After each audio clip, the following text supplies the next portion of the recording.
Salam sejahtera. Terima kasih kerana menonton channel Nazilin Unity. Hari ini kita digemparkan satu lagi pendedahan yang mengejutkan Parti Bersatu. Adakah lepas pendedahan ini Parti Bersatu akan berpecah dan Parti Bersatu akan memindah lagi perlembagaan mereka? Ini kata Luqman Adam, perlembagaan persekutuan lebih besar berbanding perlembagaan bersatu. Ketua Sekretariat Media Perpaduan Datuk Luqman Nur Adam berkata, semua pihak perlu memahami perlembagaan persekutuan adalah lebih besar berbanding perlembagaan mana-mana parti. Sehubungan itu, beliau berkata, tidak seharusnya timbul isu sama ada yang di Pertua Dewan Rakyat Tan Sri Abdul Johari Abdul terkilaf dalam membuat keputusan mengekalkan kerusi yang disandang 6 bekas ahli parlimen yang mengisytiharkan sokongan kepada Perdana Menteri. Memang awalnya pindaan yang dibuat dalam Akta Anti Lompat Parti adalah ketat. Tak boleh alih sokongan, tak boleh langgar kenyataan ketua.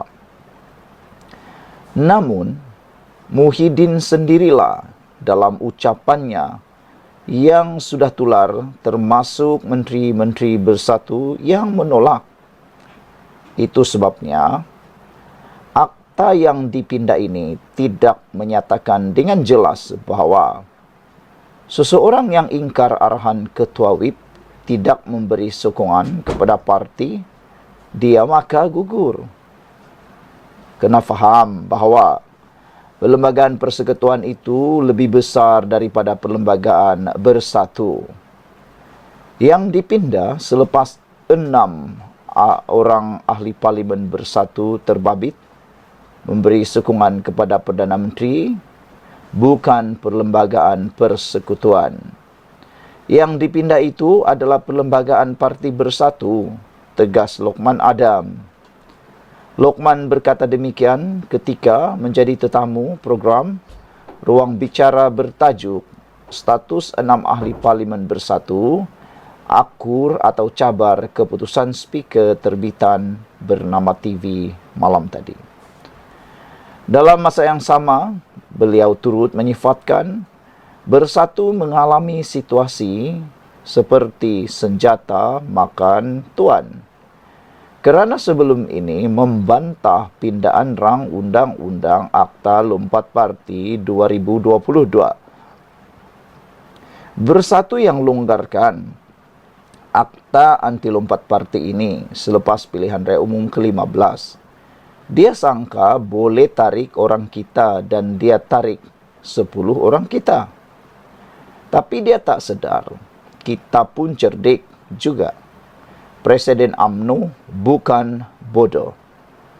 Dah buat aku janji bahawa semua calon yang bertanding atas tiket Barisan Nasional kena tanda tangan aku janji. Kalau beri sokongan kepada orang lain, dia bukan saja kena 100 juta ringgit, tapi juga perlu mengosongkan kerusi. Kerusi dia kosong, tambah Luqman lagi. Minggu lalu, Johari memutuskan 6 bekas ahli parlimen bersatu yang mengisytiharkan sokongan kepada Perdana Menteri kekal sebagai wakil rakyat.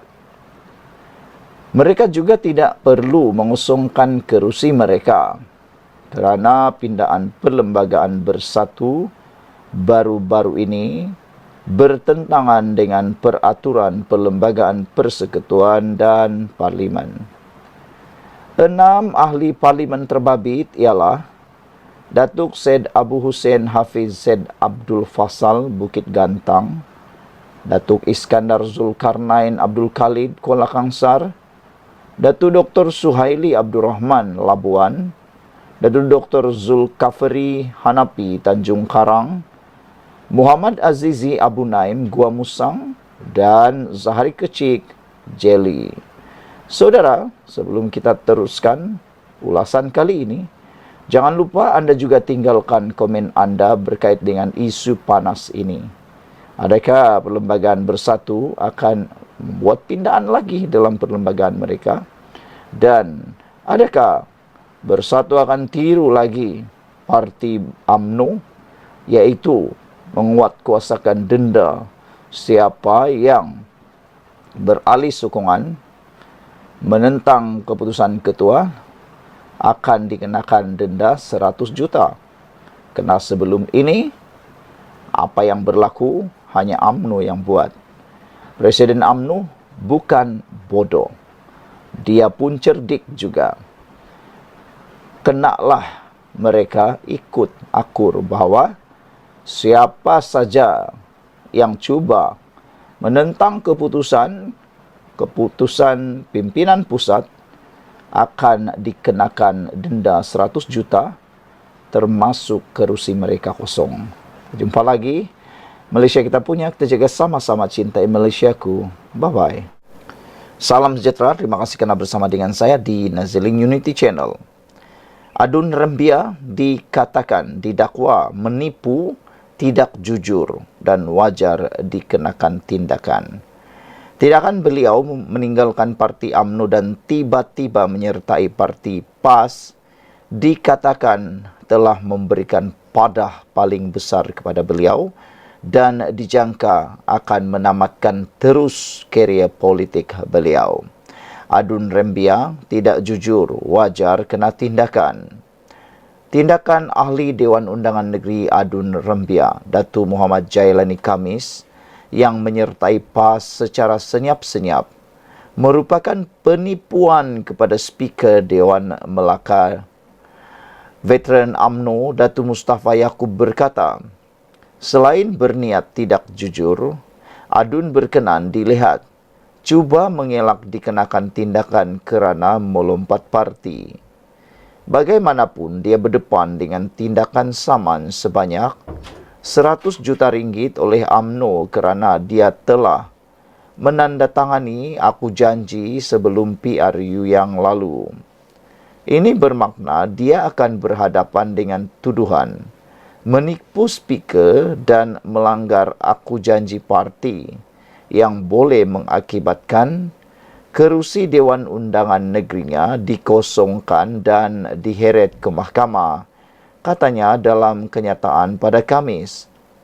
Terdahulu, Setiausaha Agung PAS Datuk Seri Taqiyuddin Hassan mengumumkan Muhammad Jailani menyertai parti itu secara rasmi dalam sidang akbar di Parlimen pada Selasa. Menurut Taqiyuddin, keahlian Muhammad Jailani yang juga wakil rakyat UMNO itu diterima pada 10 Jun tahun lalu. Taqiyuddin yang juga Timbalan Setiausaha Agung Perikatan Nasional PN menjelaskan, keputusan Muhammad Jailani yang digantung keahlian UMNO selama 6 tahun itu tidak dianggap sebagai lompat parti kerana pindaan rang Undang-Undang Perlembagaan Negeri Melaka Pindaan 2023 berkaitan lompat parti hanya diluluskan pada 31 Julai 2023. Namun demikian, ramai netizen dan penganalisis politik bahkan para penggiat Undang-Undang Malaysia menerangkan bahawa tindakan Muhammad Jailani ini sebenarnya mengundang padah pada diri beliau sendiri. Beliau terlupa banyak perkara. Bukan beberapa perkara, tetapi banyak perkara yang beliau lupa dengan tindakan itu. Antaranya, aku janji 100 juta ringgit yang disaman kalau dia lompat parti. Itu dia lupa. Perkara kedua ialah dia lupa bahawa kalau dia sudah menyertai parti PAS sejak Jun tahun lalu atau sejak tahun lalu sebelum penguatkuasaan Akta Lompat Parti di Melaka, beliau sepatutnya sudah memaklumkan hal itu kepada Speaker Dewan Undangan Negeri Melaka pada tarikh tersebut juga supaya beliau boleh dipindahkan kerusi daripada kerajaan kepada pembangkang.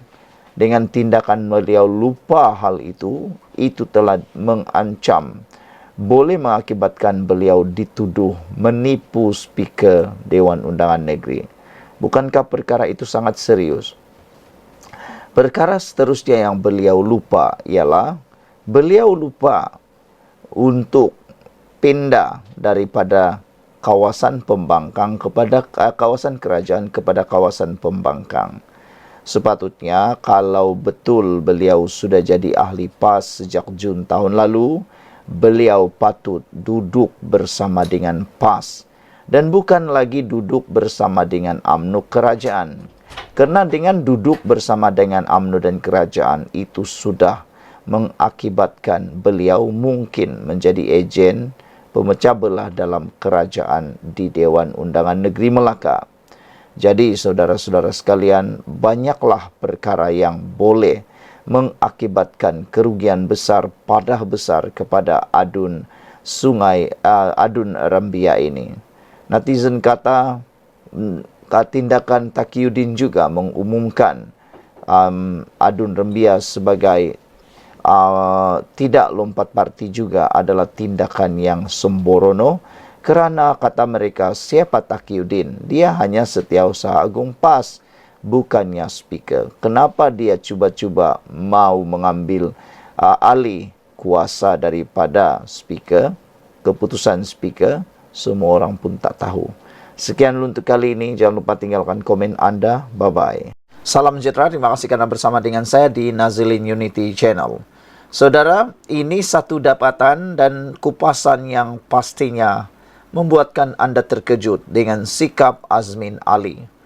Sebelum ini, Azmin Ali sebagai pembuka kepada bicara dan supaya Anda dapat memahami plotnya, sebelum ini Azmin Ali ialah ahli PKR dan beliau adalah orang penting dalam PKR.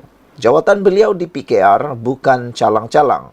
Beliau ialah timbalan Presiden Parti PKR, orang nombor 2 di PKR, yang mana pastinya beliau mengimpikan untuk menjadi ahli nombor 1 dalam PKR untuk dapat menggantikan jawatan Anwar Ibrahim kalau sudah tiba waktunya.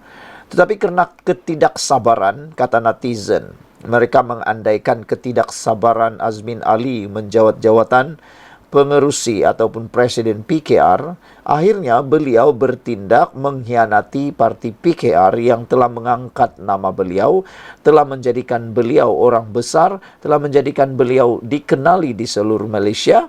Akhirnya beliau khianati. Dan kini Azmin Ali bersama dengan Pakatan Perikatan Nasional dan kini bersama dalam Parti Bersatu. Tak sampai 3-4 tahun bersama dengan Parti Bersatu, dan yang lebih menggembirakan Azmin, tak sampai 3 tahun pun beliau kini mempunyai jawatan yang bukan calang-calang dalam Parti Bersatu.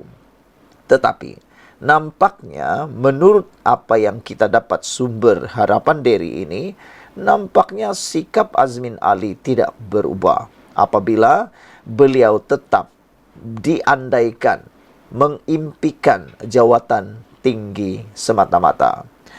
Tak sanggup downgrade diri, Azmin didakwa tolak jawatan Setiausaha Agung Bersatu. Diberi peha nak kepala, diberi betis nak peha pula. Menjelang pemilihan Bersatu Oktober ini, Datuk Seri Azmin Ali dilapor menolak tawaran Presiden parti itu Tan Sri Muhyiddin Yassin bagi jawatan Setiausaha Agung. Azmin yang merupakan ketua Bersatu Selangor itu memaklumkan beberapa ketua bahagian Bersatu Negeri berkenan penolakan tawaran tersebut, lapor FMT yang memetik sumber. Azmin dengan penuh prinsip menolak jawatan berkenan dan mahu fokus kepada Perikatan Nasional Selangor yang diketuainya dalam misi menawan negeri itu pada pilihan raya akan datang. Namun, ada juga desas-desus mengatakan Azmin tak sanggup downgrade dirinya daripada menang timbalan Presiden PKR untuk jawatan Setiausaha Agung, kata sumber itu kepada FMT. Maknanya sumber ini cuba menjelaskan bahawa Azmin Ali sebenarnya mengimpikan sekurang-kurangnya menjadi orang nombor 2 dalam Parti Bersatu, iaitu menjadi timbalan presiden. Takkanlah dia downgrade pula kan? Dulu dia timbalan presiden PKR. kini dia hanya jadi Setiausaha Agung pula. Pada 13 Julai lalu, Bersatu memperkenalkan 5 barisan pemimpin tertingginya menjelang pemilihan parti itu Oktober depan. Setiausaha Agungnya sekarang, Datuk Seri Hamzah Zainuddin, akan dinaikkan pangkat ke jawatan Timbalan Presiden. Parti itu turut mencadangkan Datuk Seri Ahmad Faizal Azumu yang kini Timbalan Presiden, Datuk Seri Dr. Ronald Kiandi dan Dr. Rajijuddin untuk dilantik sebagai Naib Presiden, manakala Azmin dicadangkan sebagai Setiausaha Agung Bersatu. Saudara, kalau betul apa yang dilaporkan di Harapan Daily ini, tak sanggup downgrade menjadi punca Azmin menolak jawatan Setiausaha Agung Bersatu, maka benarlah kata netizen, dia sukar untuk meninggalkan sikap lama, yaitu menginginkan, mengidamkan sesuatu yang lebih besar. Betul juga lah kan, kalau ikut betul, Azmin Ali ini dulu bukan calang-calang. Dia ialah Timbalan Presiden, bukan sekadar naik presiden, bukan sekadar Setiausaha Agung. Beliau Timbalan Presiden yang mana boleh menggantikan presiden pada bila-bila waktu kalau nak bertanding. Tapi tiba-tiba pula hanya ditawarkan sebagai Setiausaha Agung Bersatu. Ada yang kata, tak mahu bersyukurkah sudah diberi jawatan? Kamu tu orang baru dalam parti Bersatu, kata mereka. Kenapa tak sanggup menunggu ke? Kata mereka lagi. Apa pula pendapat anda semua untuk isu kali ini? Adakah dengan ini Azmin Ali akan pindah lagi? Itu persoalannya. Kita jumpa lagi. Bye-bye.